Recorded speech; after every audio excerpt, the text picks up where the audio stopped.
Reem and Sidra and Hind. I will never forget their faces, and I will never forget the pictures of their dead bodies that I've seen. Today's the 76th anniversary of the Nakba. What we've seen over the last 7 months is several times in terms of devastation, what we saw during the Nakba.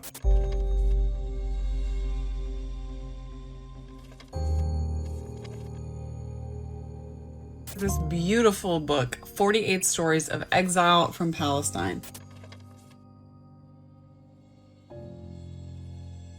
I've been reading some classic works of Palestinian literature lately, and one thing I've read recently is Ghassan Kanafani's Palestine's Children.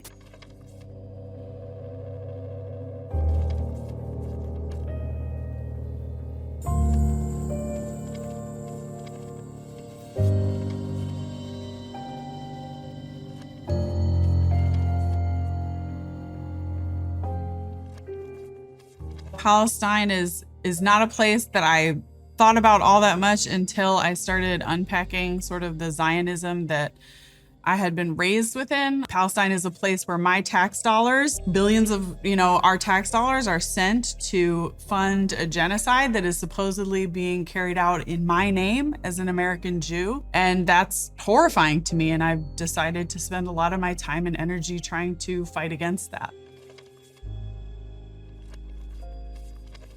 Through books. I'm an author, and I also have a book Instagram account. Back in maybe 2019, I read Joe Sacco's Palestine, which is a graphic novel about a journalist, an American journalist who travels to the region and is expecting to find this sort of complicated, both sides story, and learns the history of the Nakba and learns really about Israeli apartheid and how one-sided the aggression is and has been. And so that book was really eye-opening to me. I started a Read for Palestine challenge on YouTube, and I just started reading more and more books by Palestinian authors, both fiction and nonfiction, because I wanted to learn this story that had really been hidden from me and unlearn sort of the lies that I had been told about what was really going on in Palestine. A good example is Rashid Khalidi's The 100 Years War on Palestine. Ilan Pappé, who's an Israeli historian, has written many books about the history of the colonization of Palestine.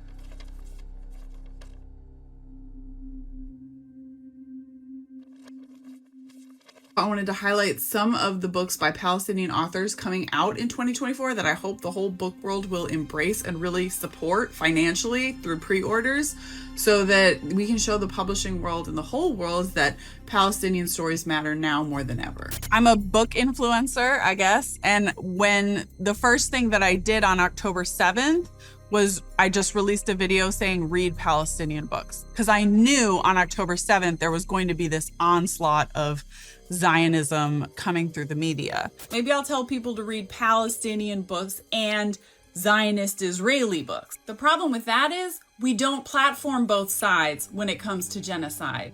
During Black History Month, we don't tell people to read books by Black authors and also books by slave owners or pro-segregationists. And just me making a very short video saying, here's why you should read Palestinian books right now, created a huge amount of interest and buzz. I'm still going chapter by chapter reading The 100 Years War on Palestine by Rashid Khalidi, and today I'm talking about my major takeaways from chapter 2, the Second Declaration of War, 1947 to 1948, which covers the period of the Nakba and some of the years before and after. I saw that Rashid Khalidi's book, The 100 Years War on Palestine, was hitting the top of the bestseller charts, and I hadn't read it.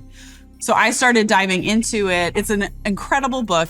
Up until 1987, we've seen the Palestinian people getting sold out and screwed over by, of course, Israel, the United States, Great Britain, other Arab countries. So I started doing chapter by chapter summaries, reading a chapter and saying, here's really my takeaways. Here's, I can't believe that this was going on in 67 or 48. What am I learning from these chapters? People really found those helpful. I got so many messages saying, yeah, this book is kind of tough, but I want to read it. You're helping us along. I want to share my takeaways from the conclusion of the 100 Years War on Palestine before my event with the author tomorrow morning. And then that culminated with, I got to sit down with Khalidi, the author, and talk for an hour and a half. I've connected with so many other anti-Zionist Jews who are doing this work on social media, Palestinian authors like Hala Alian and Hannah Mushabek. It's been great to make those connections, to build that solidarity between anti-Zionist Jews and Palestinian authors, and how can we use learning about history and learning about Palestinian stories in order to better understand what's going on in our world.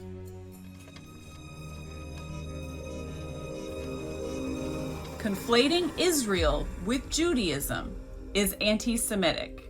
Yesterday, 500 Jews were arrested in the United States Capitol for standing for a free Palestine and demanding an immediate ceasefire in Gaza.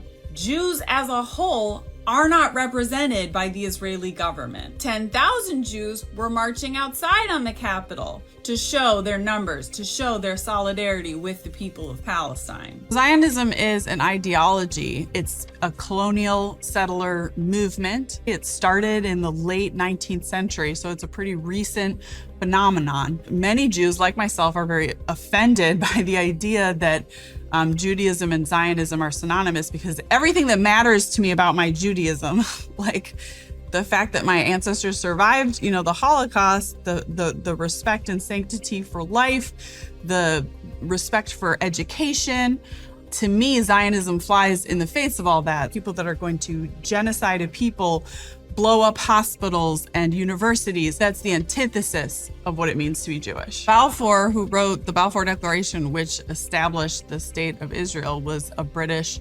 politician who was openly anti-Semitic and said that he did not want Jews coming and immigrating to Britain. We need to dispel this myth that this is a religious struggle. This is about a group of colonizers who came in. They were very explicit about their desire to colonize Palestine. The Jewish Colonization Association that was operating in the late 19th, early 20th century, bought enormous tracts of land in Palestine to start taking it over. And they called themselves the Jewish Colonization Association. They called themselves proudly colonizers until the term colonizer became unfavorable after World War II. The videos out of Rafah today, I just wanted to come on here, and just say that I've seen them too. And I'm with you, and I'm horrified. I'm 39 weeks pregnant. So over half of my pregnancy, this genocide has been going on. And it's the stories that I see of pregnant people going through what I'm going through, but without any of the safety and security. Those have really touched me, and I can't stop thinking about them. I have 2 kids already, and I'm about to have a third, and just Reem and Sidra and Hind, I will never forget their faces. And I will never forget the pictures of their dead bodies that I've seen now, and that changes you, that stays with you forever.